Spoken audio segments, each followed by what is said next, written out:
Sci-Fi 1979, where we're going to talk about some great films and TV shows and anime from the year 1979. I have a wonderful group panel here. I'll go ahead and let you guys introduce yourselves and tell us a little bit about something about yourself and all that fun stuff.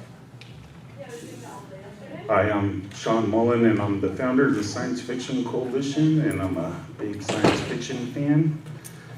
And I thought 1979 was a very important year of science fiction, because Star Wars came out in '77, and Hollywood scrambled around for science fiction. So we're going to talk about 40 years ago of science fiction movies and television. Very good. A little lighter this way. Hi everyone, I'm Todd Felton, and excited to talk about some 1979 science fiction today. I do some costuming, been a big sci-fi fan for many years, and glad to present some great information to you today. Hello, I'm David Newhausen. I'm a member of the 501st and the Sci-Fi Coalition. I'm here to talk to you about a couple of TV shows that came out in 1979. And as the token Asian and female on the panel, I'm Jessica Secco-Downing. I'll be talking about anime and Saturday morning cartoons. I'm a member of the Rebel Legion and the Sci-Fi Coalition, and when I'm not at USD doing my thing there, I am a writer as well. All right, thank you guys. So, 1979, as Shawn kind of pointed out, Hollywood was scrambling to kind of throw together as many, sci-fi films that they possibly could after Star Wars, a big hit and boom with that.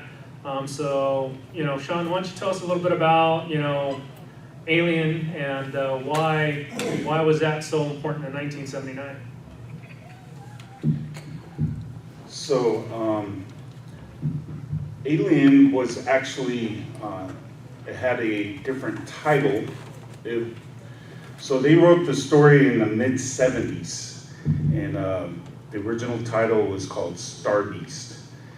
And it was almost picked up by Roger Corman, that if you're familiar with some of his work, but the rights got bought out by Brandywine Productions, which was affiliated to 20th Century Fox. So that's how 20th Century Fox got the rights for Alien. And the story was originally to be a B movie, and they put it on the back shelf. And then, of course, as we know, 20th Century Fox did Star Wars in '77, and it was a big surprise to everybody that science fiction can actually make money. And so they already had the script. They said, hey, let's put some money in this, because originally it was going to be like a $10 million project. And so they put it up to $41 million on the budget to make it a really serious science fiction film. And but they weren't happy with the name of the title, because that sounded like a B movie, Star Beast. And so the writer, in the story kept on saying the alien was in the room, the alien was in the rafters or whatever. And they said, hey, we'll just call it Alien. And it sounded right. And so Alien got the green light, and they put in more money in it, and they got really decent actors that were another, like Tom Skerritt. Sigourney Weaver, that was her first film, but she was a Broadway actress.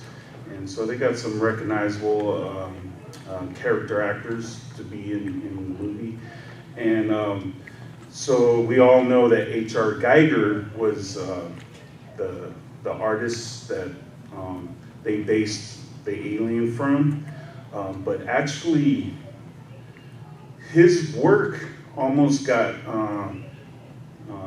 used in another movie, and that was Doom. They were they were trying to do Dune. Dune, as we know, came out like in '84, but they wanted it like in the late '70s, but they just couldn't get the production going.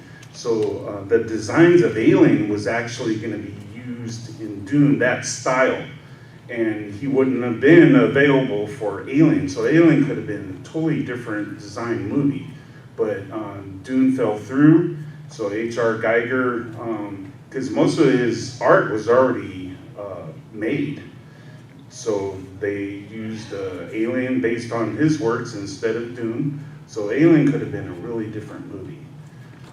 So H.R. Geiger, they used his work. And so they had the problem with who's going to be the alien, because they didn't want to look like a man in a gorilla suit. They actually they tried out Peter Mayhew. Actually, Peter Mayhew was 7'2", but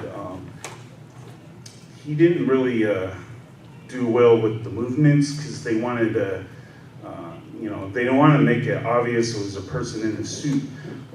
They found this gentleman named Bolaji Badejo, who's from Nigeria, and they found him at a pub in London. And he studied mime and Tai Chi, and they really liked his sleek movement and his slow, like Tai Chi movement. So he accidentally became the alien. And they had two other stuntmen that did Alien. Eddie Powell, he was the dangling alien, on the chains that ended. What's his name? The guy that was looking for the cat. So he was the stuntman for that, and the other stuntman was Roy Scammell, and he was the alien that was in the escape pod in the end that got shot out in space. So those were the three actors that played Alien. And Alien came out on May 25th, 1979. So May 25th sounds familiar, because in May 25th, 1977 was Star Wars. So exactly 2 years later, Alien came out, and it was only in 91 theaters at opening day, and it ended up in mid-July to be in 780 theaters, because like Star Wars, when Star Wars came out in 1977, it was only in 32 theaters, and then in mid-July, Star Wars, it spread like wildfire, went into 1,000 theaters, so very similar with Alien. And well, it ended up making 300 million. So why, like with Star Wars, when it first premieres, after the success of Star Wars, why would 20th Century Fox take another kind of big budget film for sci-fi and only open it in such a small amount and then increase it later? Well, it all depends on the movie theaters. 20th Century will, make a pitch for the movie, and it's all depending on how many theaters sign up to have the film. So like Star Wars, there was only 32 theaters. And Alien, it was 91. Still not a lot, but theaters were like, well, let's take a shot on this. But it was still something new, a sci-fi horror movie. It was something new at that time. Right. So basically, even though the success of Star Wars, theaters are still kind of on the fence of something sci-fi and horror.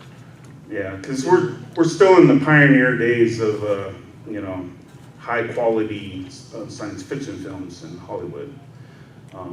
One other thing I would like to say is I studied on this. They used 4 cats to play Jones. So they had a cat for holding, a cat for scampering, a cat for hissing, and a cat that laid around and sat.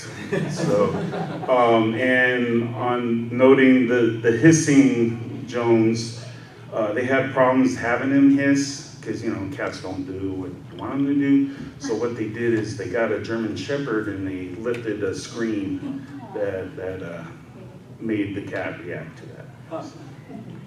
Interesting. So with Alien, so Star Wars also saw success with a huge toy line, right? What kind of merchandise did Aliens have in 1979 to help kind of? Yeah, not much. So they did do a 12-inch figure, and actually they took it off the shelves because it was very controversial to have toys made from a rated R film. So Alien was the first rated R film to have toys. They did bubblegum cards. And they did some puzzles. Now there are some items that was done by Alien, and they're very sought after. Did you ever? Yeah, there's some of the things that were available, but it was very controversial at the time to have a rated R movie making toys for kids. And they're very sought after now from collectors. I like how in this one the alien's got his hands up like he's being arrested, like, don't shoot! Very interesting. Yeah, so I personally saw Alien, I was 9 years old, and it scared me, but I loved it. Nice. I just want to say another thing that they kept, like the promotions, they kept Alien a secret until after. They didn't reveal what he looked like. He was not in the trailers. He was not in any promo. Wasn't in the trailer? You got the trailer, right? Let's see I got the the trailer you wanted, right? Yeah, let's see the Yeah, we've been having some Wi-Fi problems, but we'll show the original trailer of Alien. Oh, and I think for sound you need this. I think we could do it. Okay. I'm trying to put the speaker on there so it's any better.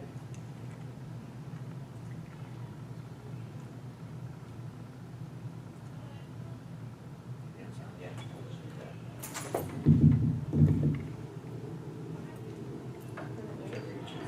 It doesn't reach. Okay.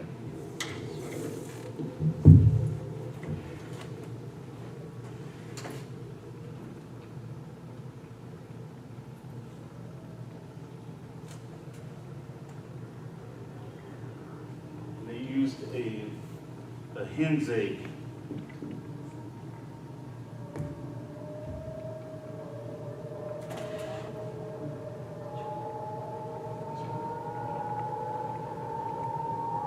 Yeah, because that looks nothing like an egg from a pen No. center.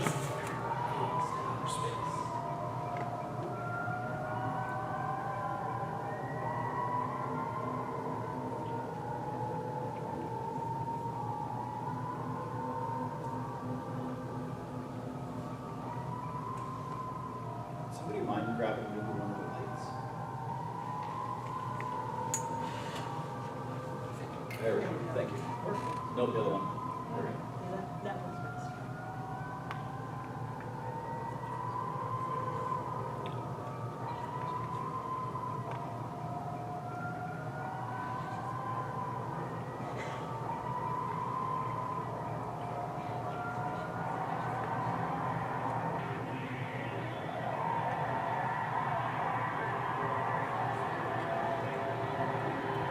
They did briefly show the face hugger, but the alien itself. Who has never seen the original trailer? Okay. Yeah, I remember seeing it as a kid. I was so intrigued. So they did a good job in not revealing much. Yeah, they did. Just the music is Yeah. Yeah. eerie in its own. So I'm good Yeah, on that it. trailer was Could really you good, describe actually. the other slides? I really didn't show. Oh, anything you because- never showed them. Go ahead and run them through real quick. Okay, yeah, just go ahead and Yeah, describe them. And since I worked so hard in getting them. So it looks like we got a cast. just run them, you said? Okay. Yeah. Oh, that's. Who One thing I thought, saw? wasn't this one of Ridley Scott's first films as well? Yeah, it was his second one. His first one was The Duelist. Right. And this was his second film. Right. Yeah. Which is a huge undertaking, just getting something just thrown at you after doing your first film, something this big on that big of a level. And that's Nigerian guy? yeah. I mean, could you imagine just being a director that's basically still wet behind the ears, and your sophomore film is a $41 million budgeted sci-fi thriller? Like, that is like, George Lucas. yeah, George, I mean, he did American Graffiti and then did Star Wars, you know? So, And he did get some heat from the cast, Tom Skerritt and Yaphet Kotto that played Parker. They were saying he was taking too long on certain scenes, but he wanted to capture the drama, and right. so he did get some heat on the cast on the film. Oh, so it wasn't like George going quicker, faster, louder. Right. Okay. So, all right, so another inspirational film in 1979 came along and really wowed audiences, and it actually started off as a TV show in the 60s. Todd, you want to talk about Star Trek, the motion picture? Definitely. I think I'm actually going to move over there though, because I've got some notes actually on the PowerPoint. So. Sure. Okay.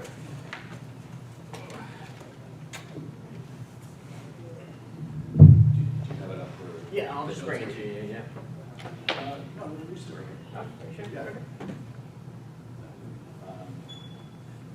Cool. All right. Yes, Star Trek: The Motion Picture. All right. So it came out in December of 1979. This is the trails. But we can go skip on. Next. That's yours. There we go. December 6, 1979. So at this point, the TV show had been off the air for 10 years. And it was a long road in order to get the movie made. And of course, there had really never been a TV show that was resurrected into a motion picture. So it was hugely influential for 1979. So here's kind of a history of where Star Trek was and how they got here. You can see it was 64 when they filmed the first pilot. 65 they did the second pilot. 66 is when the show actually started. 69, then that's when they aired the final episode. But it went on to syndication, and that's where it grew hugely popular. It was finally able to be seen by more people. It's like 6 o'clock in syndication in most cases. And so that's when just, it was college students and families, they were actually able to see it. And so then Star Trek became hugely popular. After 3 seasons, it was canceled. Syndication, though, it's still in syndication today. But September 73, they did come out with Star Trek, the animated series. Now, it lasted 2 seasons, I think it was about 26 episodes. There it is, 22 episodes. And then it was gone in October of 74. But they started on something else.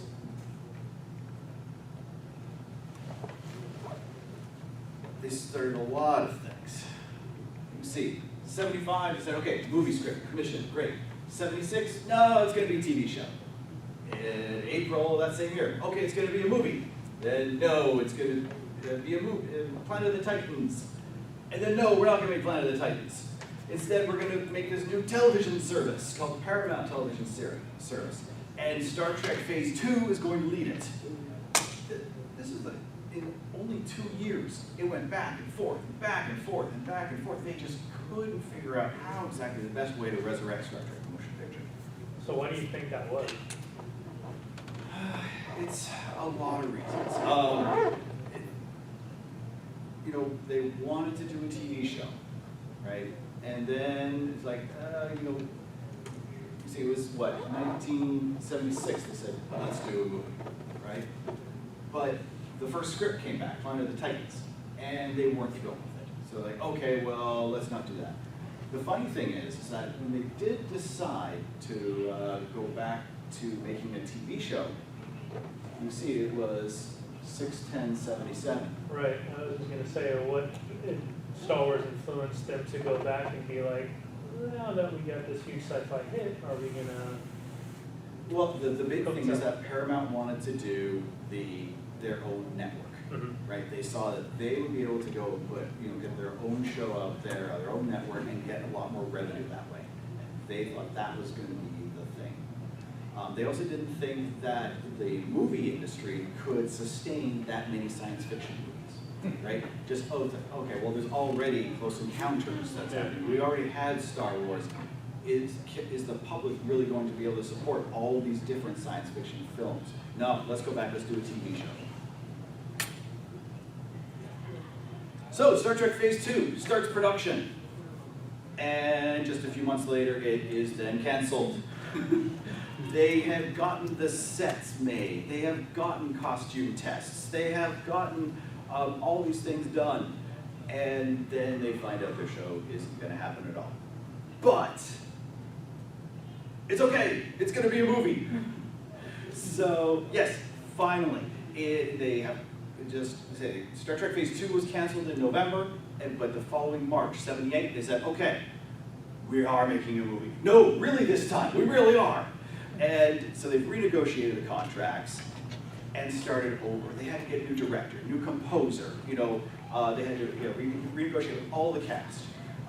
So they also hired Robert Wise to direct. And this was huge because he had made some huge sci-fi movies already. He was known for The Day the Earth Stood Still and Andromeda Strain. So in the sci-fi realm, he was really well known. He had also directed like West Side Story and The Sound of Music. So I was thrilled to get such a big name director attached to the film. They held the largest press conference ever at Paramount Pictures since like the 1950s to announce this movie, to really gain the public's trust and say that yes, this movie is really happening. We know that there's been a lot of years, a lot of back and forth. No, we're really doing it this time. But it was a very troubled production. They started filming in August of 78. They didn't even have a completed script. They had a deadline. They had to get the movie out by December 79. There were all these contracts written, financial penalties. They just had to start filming. So there was no script. And then you see in January 79, that's when they completed principal photography. 3 months overdue, which means lots of spending. But they were going to have almost a year to do all the special effects, from January 79 till December. Seems like lots of time, right? We've got like 11 months. But it's 1979, and there were issues. Phase 2, the special effects creator, Able and Associates, they did not have the capability of really doing the effects for a motion picture. That wormhole effect, that's about the only thing that remains in the film from that first visual effects company. They ended up, say in February, after huge budget overruns and not really getting anything worth saving from this effects studio, and to meet their deadline, Paramount just said, nope, we got to pull out the rug here and start over. The effects were then done by Douglas Trumbull, who is really well known in the effects industry at the time. 2001: Space Odyssey, Close Encounters, Blade Runner. Paramount had actually gone to him first, and he said, no thanks, I'm busy with other things, I'm not interested. So that's why he was involved. They ended up pulling him back in and just to make their deadline. But you can see they spent like $5 to $10 million already with Able and Associates, which was just unusable. And then it's going to cost another $10 million for the redone effects, just to get those done. So that budget is starting to balloon. All right, here we are. It's December, and they made it. It was hard. It was difficult. So much that they were running negatives, out at the lab. And they lined up all these cans. These are all the movie film cans. Because remember, this is the time where you are actually running film. And you got to have it done by the lab, put in these, and have them all shipped out to the movie theaters. In order to get all of these done on time, they used a sound stage in order to lay all this out, so that way they could just get the reels from the lab, get them in, and get them out to the theater. It was so tight. Robert Wise had to take the one for the premiere in Washington, D.C., had to take it directly with him on the plane, so he could actually preview it in Washington in December of '79. So the budget ballooned from 15 million originally to 46 million, which at the time was the most expensive film ever made. And largely because of the overruns, the length of time, the effects, but it was so highly regarded, like so anticipated. It made the box office record, highest weekend gross ever with 11.8 million. Sorry, that wasn't ever, that was for the year, 1979. It was the 5th highest overall for the year, with 82 million. When you brought in the foreign income, the video rental sales, and licensing, it actually ended up making quite a bit of money. The McDonald's Star Trek meal, the Happy Meal, this is the first time McDonald's had a themed Happy Meal. It was with Star Trek the Motion Picture. So much like Alien, there wasn't a lot of licensing that. Star Trek the Motion Picture actually had a lot, because they had a lot riding on this. If they didn't make the deadline of getting the film to theaters, it would have been a huge penalty. I think it was about $30 million that they would have had to pay to the theater owners, and damages of another $30 million. So that's why they had to push and get these effects done.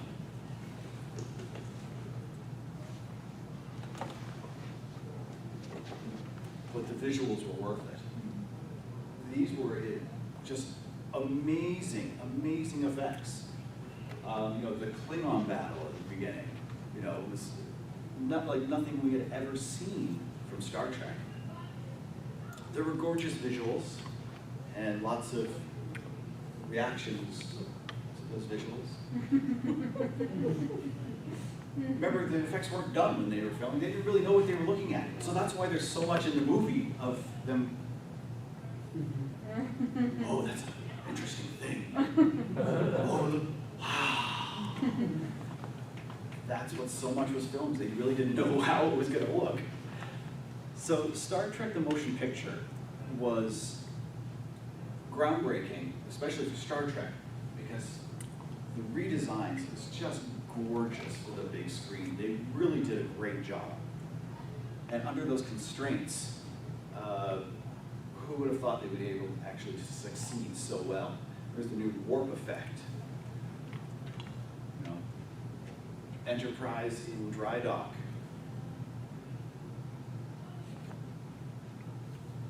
Who has not seen Star Trek the Motion Picture? Like, everybody has seen it? All right, so we're aware of this scene, right? Play a little bit of it here. Oops. Yeah.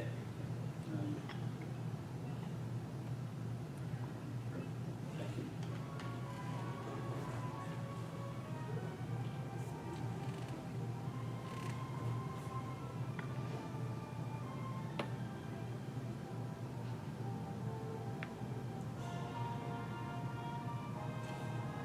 There's that gorgeous music, right? Jerry Goldsmith.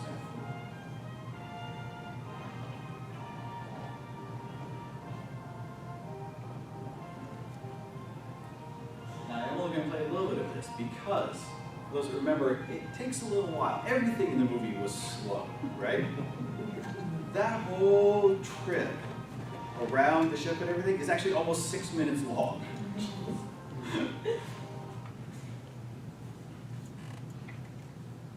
Here's more of those gorgeous visuals.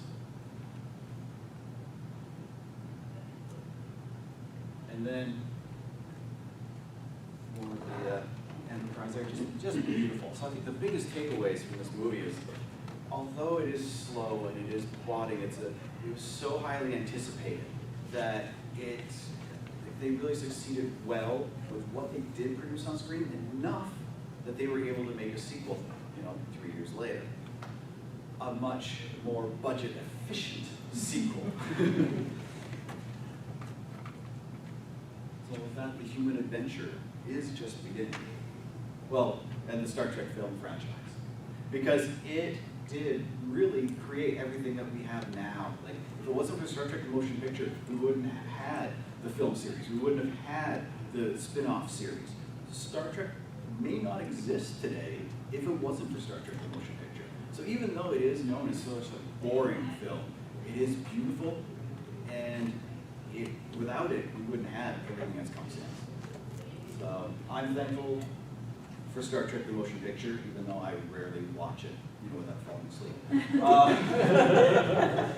But I'm thankful for Star Trek the Motion Picture. I hope you guys are too. Thank you, Todd.